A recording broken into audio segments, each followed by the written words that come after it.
সকলোকে ওম নম শিৱায় হৰ হৰ মহাদেৱ। আজি মই উপস্থিত আছোঁ ভেৰভেৰিস্থিত ব্ৰহ্মপুৰৰ নগাঁৱৰ মহামৃত্যুঞ্জয় মন্দিৰত। আৰু লোকে লোকাৰণ্য হৈ পৰিছে এই ভেৰভেৰিস্থিত ব্ৰহ্মপুৰৰ যি মহামৃত্যুঞ্জয় মন্দিৰ, গোটেই পৰিৱেশ মই আপোনালোকক দেখাই দি আছোঁ, আপোনালোকে এবাৰ চাওক।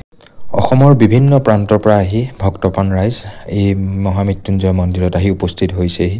প্ৰায় বহুত মানুহ এইফালেদি আহিব পাৰে আৰু পুলিচ প্ৰশাসনো বহুত ধুনীয়াকৈ কাম কৰি আছে, কাৰণ অলপ দূৰৰ পৰাই বাইক গাড়ী এইবিলাক সোমাব দিয়া নাই, কাৰণ বহুত যান জঁটৰ সৃষ্টি হৈ যাব।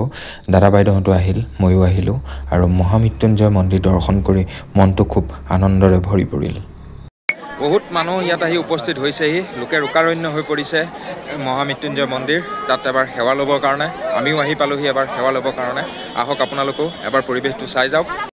অসম নহয়, ভাৰত নহয়, গোটেই পৃথিৱীৰ ভিতৰত এটা ডাঙৰ শিৱলিংগ। এই শিৱলিংগ ভাগ আমাৰ অসমতেই আছে, আমাৰ নগাঁৱতেই আছে, আৰু নগাঁৱৰ ব্ৰহ্মপুৰতেই আছে আমাৰ এই শিৱলিংগ ভাগ।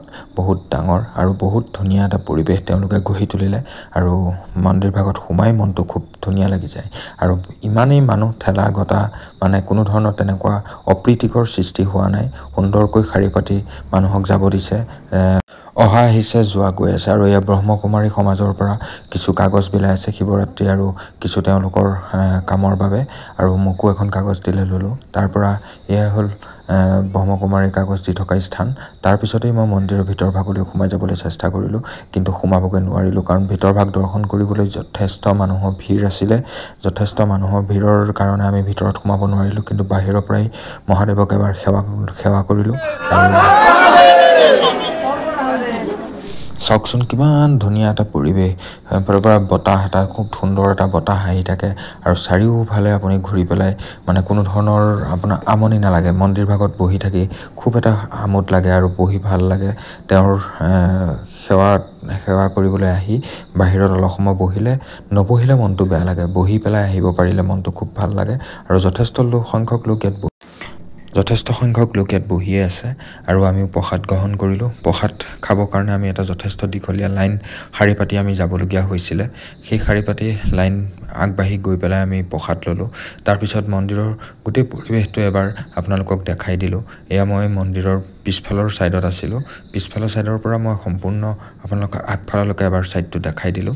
আৰু মন্দিৰৰ পৰা যি বাটেৰে ওলাব লাগে আমি সেই বাটেৰে ওলাই আহিলোঁ। ওলাই আহি বাহিৰৰ পৰা অকণমান মন্দিৰৰ ভিউটো চালোঁ।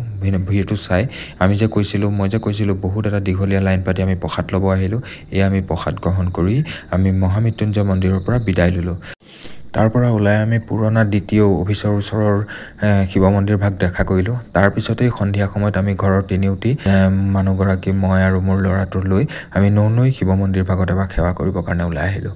আৰু সেৱা কৰিলোঁ ননৈ শিৱ মন্দিৰ ভাগত সেৱা কৰি পেলাই চাকি বন্তি জ্বলালোঁ, গাখীৰ অকণমান ঢালিলোঁ। তাৰপিছতে আমি মন্দিৰৰ চৌপাশটো এপাক ঘূৰি পেলাই ইয়াতে আমি বাহিৰলৈ ওলাই প্ৰসাদ ল'লোঁ। প্ৰসাদ লৈ আমি বাহিৰত বহিলোঁ প্ৰসাদ খাম বুলি, আৰু প্ৰসাদ খাই আমি ভোগ খাবৰ কাৰণেও এবাৰ গ'লোঁগৈ। আৰু যিমানেই নহওক, আপুনি আঁতৰত যিমানেই নাযাওক, ঘৰৰ যেতিয়া ওচৰৰ শিৱ মন্দিৰ ভাগত আমি প্ৰতি বছৰেই যাওঁ। বাহিৰলৈ যাব নোৱাৰিলেও ঘৰৰ কাষত মন্দিৰ ভাগত সদায় দৰ্শন কৰোঁ, সদায় সেৱা এটা কৰি পেলাই আমি যাত্ৰা আৰম্ভ কৰোঁ। সেই গতিকে নিজৰ ঘৰৰ ওচৰৰ মন্দিৰ ভাগত আমি সেইকাৰণে সন্ধিয়া হ'লেও আহি পেলাই, দেৰিকৈ হ'লেও আহি আমি এবাৰ সেৱা গ্ৰহণ কৰিলোঁ, কাৰণ সেৱা ভাগ ল'লে আমাৰ মনটো শান্তি লাগিব। আৰু তাৰ পৰা আমি ওলাই কাষত আছে ভোগঘৰ, সেই তাতে ভোগ খাবৰ কাৰণে গ'লোঁ। ভোগ খাই ঘৰমুৱা হ'লোঁ। আৰু ভিডিঅ'টো চাই কেনেকুৱা পালে এবাৰ জনাবলৈ নাপাহৰিব। লাইক, কমেণ্ট, শ্বেয়াৰ কৰি ফ'ল' কৰি দিব। ধন্যবাদ।